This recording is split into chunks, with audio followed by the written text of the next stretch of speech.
Kehidupan dalam rencana Tuhan.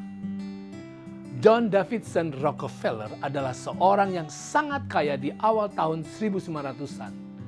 Dia adalah raja minyak dari Amerika Serikat.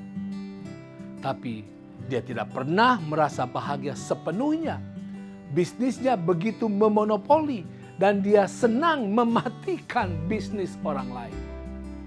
Ketika usianya menginjak 53 tahun, Rockefeller jatuh sakit. Para dokter menyatakan bahwa hidupnya tinggal setahun lagi saja. Rockefeller sadar waktu hidupnya segera habis.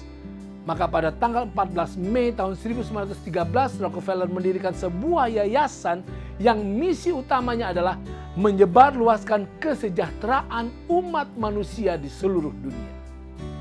Dampaknya hebat.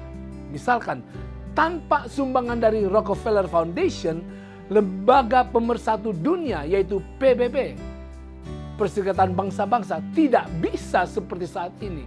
Dari Rockefeller Foundation lah PBB mempunyai markas dan dana untuk beroperasi awal.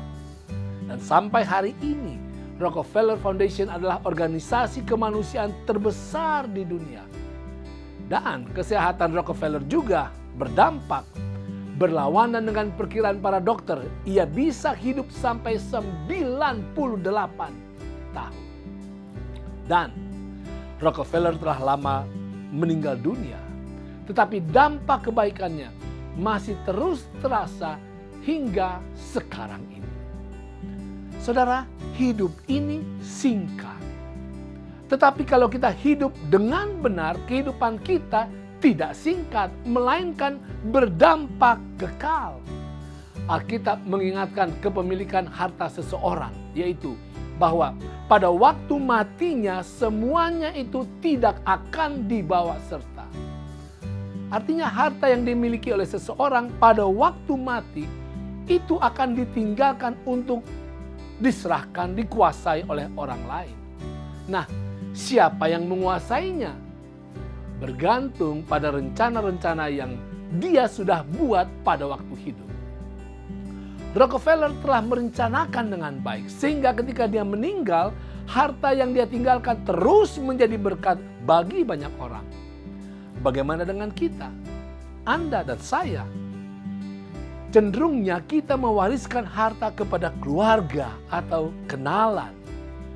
Itu baik, bahkan perlu diungkapkan dalam bentuk suatu surat wasiat.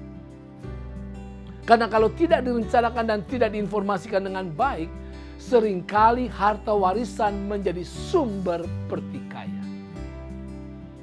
Tetapi saudara, pikirkan juga hal ini. Segala sesuatu kebaikan yang ada pada kita berasal daripada Tuhan.